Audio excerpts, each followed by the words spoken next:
Bonjour à tous. Nous poursuivons notre lecture du livre du prophète Jérémie avec aujourd'hui le chapitre 7. Dans la ligne de ce que nous allons lire, j'ai été saisie cette semaine déjà par la cohérence des textes pour plagier une émission célèbre. Il y a eu ce que nous a dit le père Éric mardi à propos de la journée mondiale des pauvres ce dimanche 15 novembre. Il y a eu aussi Marianique le lendemain quand elle a donné la parole aux enfants pour commenter la parabole du bon samaritain.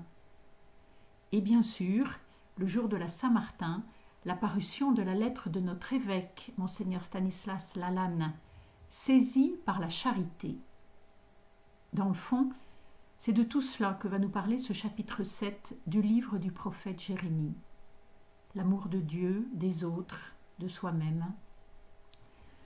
Nous sommes vers -600 avant Jésus-Christ, à l'entrée des parvis qui, de palier en palier, conduisent à ce sanctuaire unique qu'est le temple de Jérusalem. Le seul lieu sur la terre où le Seigneur a choisi d'établir sa demeure depuis déjà 4 siècles, lorsque le roi Salomon construisit le temple. C'est donc un haut lieu de prière à Yahvé, qui vit au rythme des sacrifices que les prêtres y offrent pour le peuple tout au long du jour. À une époque où les synagogues n'existent pas encore, c'est le centre de la vie religieuse d'Israël. Lecture du livre du prophète Jérémie au chapitre 7, versets 1 à 19. Parole du Seigneur adressée à Jérémie. Tiens-toi à la porte de la maison du Seigneur, et là tu proclameras cette parole. Tu diras : écoutez la parole du Seigneur, vous tous de Juda, vous qui entrez par ces portes pour vous prosterner devant le Seigneur. Ainsi parle le Seigneur de l'univers, le Dieu d'Israël. Rendez meilleurs vos chemins et vos actes. Je vous ferai demeurer dans ce lieu. Ne faites pas confiance à des paroles de mensonge en disant « Temple du Seigneur, c'est ici le temple du Seigneur ». Si vraiment vous rendez meilleurs vos chemins et vos actes, si vraiment vous maintenez le droit entre un homme et son prochain, si vous n'opprimez pas l'immigré, l'orphelin ou la veuve, si vous ne versez pas dans ce lieu le sang de l'innocent, si vous ne suivez pas pour votre malheur d'autres dieux, alors je vous ferai demeurer dans ce lieu, dans le pays que j'ai donné à vos pères, depuis toujours et pour toujours. Mais voici, vous faites confiance à des paroles de mensonges qui ne servent à rien. Quoi ? Vous pouvez voler, tuer, commettre l'adultère, faire des faux serments, brûler de l'encens pour le dieu Baal, suivre d'autres dieux que vous ne connaissez pas, et ensuite, dans cette maison sur laquelle mon nom est invoqué, vous pouvez vous présenter devant moi en disant « Nous sommes sauvés » et vous faites toutes ces abominations. Est-elle à vos yeux une caverne de bandits, cette maison sur laquelle mon nom est invoqué ? Pour moi, c'est bien ainsi que je la vois, oracle du Seigneur. Allez donc à Silo, ce lieu qui était le mien, où j'avais fait autrefois demeurer mon nom, et voyez ce que j'en ai fait à cause de la méchanceté de mon peuple Israël. Or, maintenant, oracle du Seigneur, puisque vous avez commis tous ces actes, inlassablement je vous ai parlé sans que vous écoutiez, et je vous ai appelé sans que vous répondiez. Ce que j'ai fait de Silo, je le ferai de cette maison sur laquelle mon nom est invoqué et dans laquelle vous mettez votre confiance, ce lieu que je vous ai donné à vous et à vos pères. Et je vous rejetterai loin de ma face, comme j'ai rejeté tous vos frères, toute la race d'Éphraïm. Toi, n'intercède pas en faveur de ce peuple, n'élève pour eux ni supplication ni prière, n'insiste pas auprès de moi, je ne t'écouterai pas. Ne vois-tu pas ce qu'ils font dans les villes de Juda et dans les rues de Jérusalem ? Les fils ramassent le bois, les pères allument le feu, et les femmes pétrissent la pâte. ils font des gâteaux pour la reine du ciel, ils versent des libations à d'autres dieux. C'est ainsi qu'ils m'offensent. Mais est-ce bien moi qu'ils offensent, oracle du Seigneur? N'est-ce pas plutôt eux-mêmes? Et ils devraient en rougir.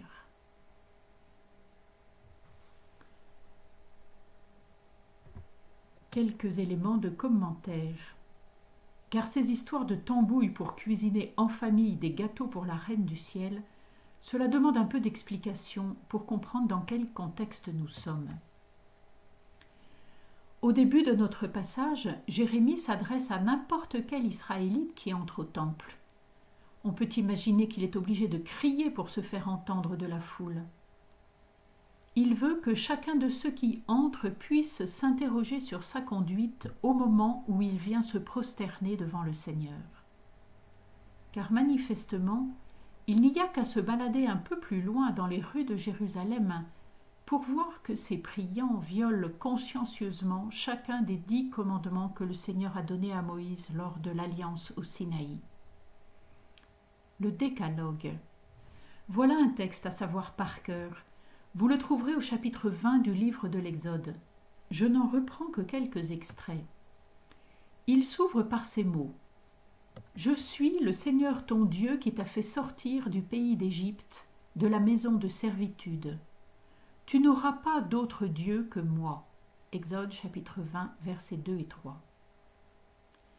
Mais au lieu de rester fidèles à ce Dieu qu'ils connaissent puisqu'il les a sauvés, aussitôt arrivés en terre promise, les Israélites se sont empressés de s'arranger avec les divinités locales. Les Baals, c'est-à-dire maîtres, dont dépendait, pensait-on, l'abondance des récoltes dans ces collines de Canaan où ils pénétraient. Plus tard, les grandes divinités mésopotamiennes les séduiront aussi, comme cette reine du ciel à qui on offre des gâteaux en libation. Donc, d'un côté, on prie Yahvé, de l'autre, on s'assure que les divinités des autres nations qui vous entourent ne vont pas se fâcher avec vous. Dans une seconde partie, le décalogue continue. Tu ne tueras pas, tu ne commettras pas d'adultère, tu ne voleras pas, tu ne commettras pas de faux témoignages. Exode chapitre 20, versets 13 à 16. Là encore, c'est exactement le contraire qui se passe. Quoi? Vous pouvez voler, tuer, commettre l'adultère, faire des faux serments, brûler de l'encens pour le dieu Baal, suivre d'autres dieux que vous ne connaissez pas, et ensuite, dans cette maison sur laquelle mon nom est invoqué, vous pouvez vous présenter devant moi en disant « Nous sommes sauvés » et vous faites toutes ces abominations. Versets 9 à 10. Donc d'un côté, on vient pieusement au temple, et de l'autre, on se conduit à l'opposé de ce que Dieu demande, et qu'on a signé, si j'ose dire, car le peuple a bel et bien accepté l'alliance avec Yahvé et son contrat que représentent les 10 commandements. Voilà ce que dénoncent les prophètes, qui depuis des siècles déjà avant Jérémie, essayent de rappeler au peuple qu'il court au malheur s'il prétend honorer Yahvé d'un côté et les idoles de l'autre, ou prier Dieu en négligeant le droit et la justice la plus élémentaire. Revenons maintenant à notre passage du livre de Jérémie pour nous laisser étonnés par la manière dont il présente les choses. Au centre de notre texte, vous avez reconnu une exclamation qui nous est familière. La maison de Dieu comparée à une caverne de bandits.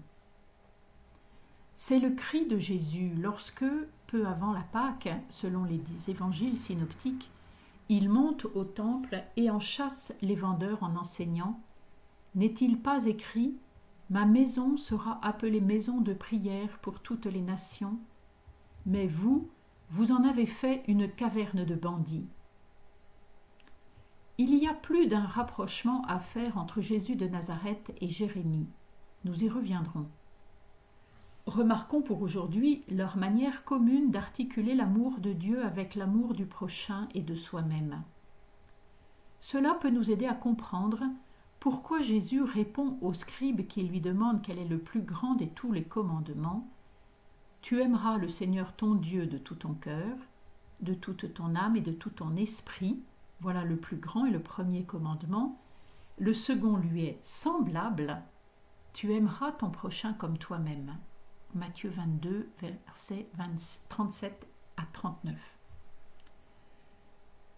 C'est l'amour du prochain qui est premier avant les pratiques du culte. Quand on connaît l'ordre du décalogue qui place en tête les commandements à l'égard de Dieu et décline ensuite ceux à l'égard du prochain, il est frappant de voir que le Seigneur ordonne à Jérémie d'inverser les choses. Car venir pieusement au temple sans d'abord s'occuper de maintenir le droit entre un homme et son prochain, respecter l'immigré, l'orphelin ou la veuve, et ne pas verser le sang de l'innocent, confère les versets 5 à 6, c'est pire que se bercer d'illusions. C'est tordre l'alliance en se moquant de Dieu, c'est se gargariser de mots qui ne sont que mensonges. La primauté de l'amour du prochain est aussi ce qui caractérise l'enseignement de Jésus de Nazareth. Au jeune homme riche qui lui demande « Bon maître, que dois-je faire pour avoir en héritage la vie éternelle ?»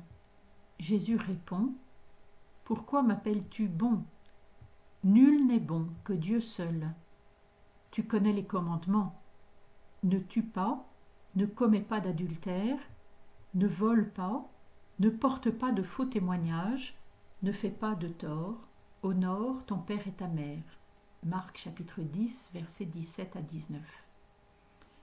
Dans cette réponse, Jésus pratique lui-même la révérence à Dieu seul, en le mentionnant comme le seul bon. Mais à l'homme qui veut hériter de la vie éternelle, il recommande basiquement de respecter les commandements à l'égard du prochain. C'est la même logique qui prévaudra au jugement dernier, comme Matthieu nous le raconte au chapitre 25. « Nous serons jugés sur l'amour, disait saint Jean de la Croix. » L'amour du Dieu unique est mentionné dans un second temps par Jérémie, à travers la dénonciation du culte des Baals, et ceci à 2 reprises, au verset 5-6 et au verset 9. Délibérément, le prophète inverse l'ordre des commandements, et avec la plus haute autorité qui soit, puisque c'est le Seigneur de l'univers, le Dieu d'Israël, au verset 3, qui parle par sa bouche. Là aussi, on croit entendre Jésus dans le discours sur la montagne des Béatitudes, véritable résumé de tout l'Ancien Testament. Si tu vas présenter ton offrande à l'autel et que là tu te souviennes que ton frère a quelque chose contre toi, laisse là ton offrande devant l'autel. Va d'abord te réconcilier avec ton frère, tu viendras alors présenter ton offrande. Matthieu 5, versets 23-24. Et le pape François, dans son message pour la 4e journée des pauvres, ce dimanche 15 novembre, nous redit la même chose. Le temps consacré à la prière ne peut jamais devenir un alibi pour négliger le prochain en difficulté. Le contraire est vrai.